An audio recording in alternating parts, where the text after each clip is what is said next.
बच्चों नमस्कार। JCERT के DG स्कूल में आपका स्वागत है।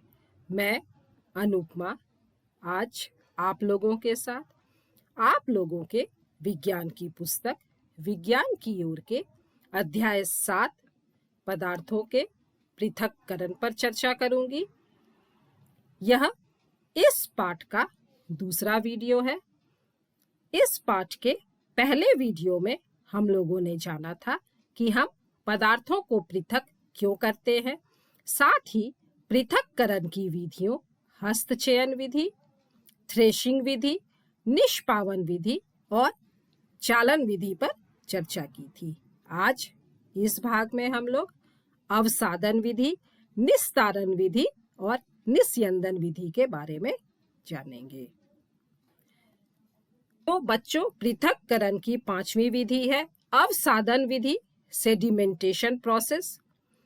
क्या आपने घर में चावल या दालों को पानी से धोते हुए देखा है?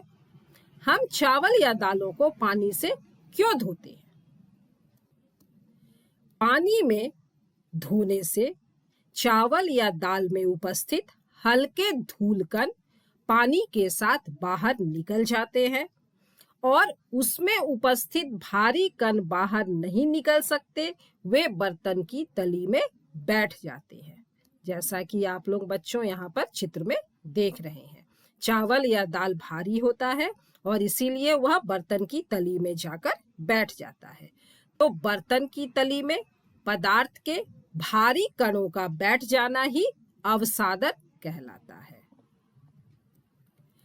चलिए अब हम लोग देखते हैं कि हम लोग तालाब या नदी का गंदा पानी लें। यह मटमैले रंग का होता है और इस पानी में मिट्टी और रेत मिली हुई रहती है।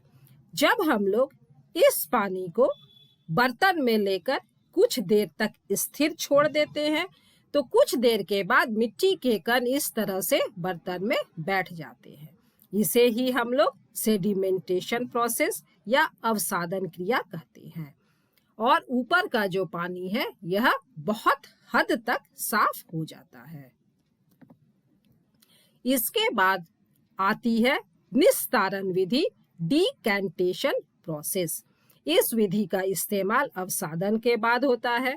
बच्चों, जैसा कि हम लोगों ने देखा था, यहाँ पर पानी में जो अशुद्धियां थी, मिट्टी या रेत, वह बर्तन की पेंदी में बैठ गई थी। तो अब निस्तारण की प्रक्रिया में अवसादित पदार्थ को बिना छेड़े ऊपर के द्रव को धीरे से हम लोग किसी दूसरे पात्र में या बर्तन में डालते हैं। यहाँ पर आप लोग देख रहे हैं बच्चों, अवसादित पदार्थ जो है यह बर्तन की तली में बैठा हुआ है। इसी तरह से जब हम लोग चावल को धोते हैं तो चावल को जब हम लोग पानी से धोते हैं और धीरे से चावल को बिना हिलाए पानी को जब बाहर गिराते हैं तो पानी में जो हल्के धूल कण हैं वे भी पानी के साथ बाहर निकल जाते हैं और यह क्रिया निस्तारण कहलाती है। अवसादित मिश्रण को बिना हिलाए जल को उड़ेलने की प्रक्रिया को निस्तारण कहते हैं। इसके बाद आती है निस्यंदन विधि, जिसे हम लोग छानना भी कहते हैं, फिल्ट्रेशन प्रोसेस। निस्तारण के बाद भी द्रव में कुछ महीन कण रह जाते हैं और इन कणों को अलग करने के लिए मिश्रण को एक फिल्टर पत्र के ऊपर इस तरह से डाला जाता है। तो द्रव जो है यह फिल्टर पत्र से निकल जाता है और यहाँ नीचे में जमा हो जाता है और उसमें जो ठोस कण मिले हुए हैं, मिश्रण में जो ठोस कण उपस्थित हैं, वे फिल्टर पर ही रह जाते हैं, जैसा कि आप लोग देख रहे हैं। तो इसे ही हम लोग निस्यंदन या छानना, फिल्ट्रेशन प्रोसेस कहते हैं। जैसे चाय की पत्तियों को हम निस्तारण विधि द्वारा अलग नहीं कर सकते, तो इसके लिए चाय को हम छन्नी में डालकर छानते हैं। चाय जो है यह छन्नी से निकलकर नीचे के बर्तन में जमा हो जाती है और चाय पत्ती जो कि ठोस है यह छन्नी में ही रह जाती है। तो यह भी छानना विधि का ही उदाहरण हुआ। किसी द्रव और ठोस के मिश्रण से ठोस को छन्नी द्वारा अलग करने की विधि को निस्यंदन कहते हैं। जैसा कि हम लोग अपने घरों में भी करते हैं, जब हम नींबू के रस को छानते हैं तो नींबू का रस जो है यह छन्नी से नीचे चला जाता है और दूसरे बर्तन में जमा हो जाता है, और नींबू के जो बीज है ये छन्नी में ही रह जाते हैं।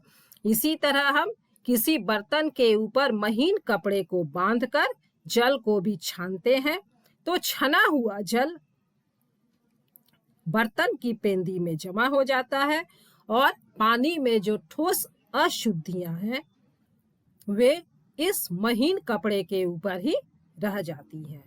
तो यह था बच्चों निस्यंदन विधि का हमारे दैनिक जीवन में उपयोग। चलिए अब हम लोग तालाब या नदी के गंदे जल को शुद्ध करते हैं।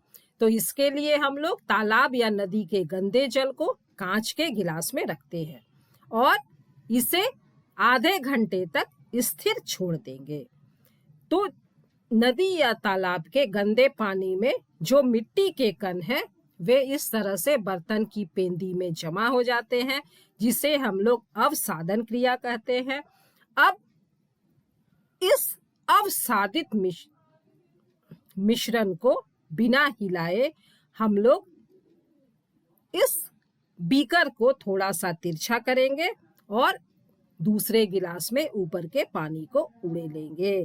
तो यह हो गई निस्तारण विधि। यदि जल अब भी गंदा है तो हम इसे फिल्टर पत्र के द्वारा निस्यंदित कर सकते हैं। इस तरह से यहाँ कीप में फिल्टर पेपर लगा करके और मिश्रण को फिल्टर पत्र द्वारा छान सकते हैं। फिल्टर पत्र में बहुत छोटे छोटे अत्यंत सूक्ष्म छिद्र होते हैं।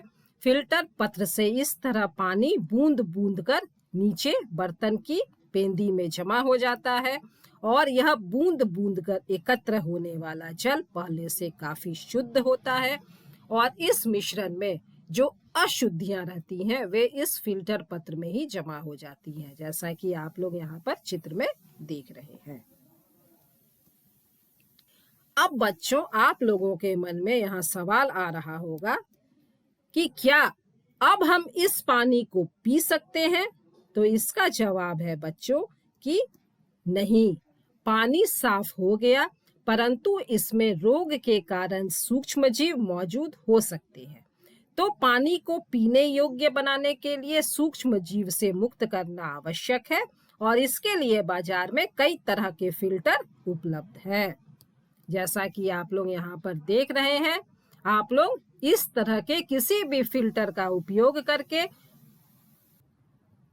पानी को शुद्ध कर सकते हैं और इस शुद्ध पानी को हम लोग पी सकते हैं। तो बच्चों इस भाग में हम लोगों ने सीखा अवसादन विधि, निस्तारण विधि और निस्यंदन या छानना विधि के बारे में, और अगले भाग में हम लोग जानेंगे वाष्पन विधि, संघनन विधि तथा पृथक्करण की विधियों का हम अपने दैनिक जीवन में कहां-कहां पर और किस तरह से उपयोग कर सकते हैं। तो मिलते हैं बच्चों इस पाठ के अगले वीडियो में। तब तक स्वस्थ रहिए, सुरक्षित रहिए। धन्यवाद।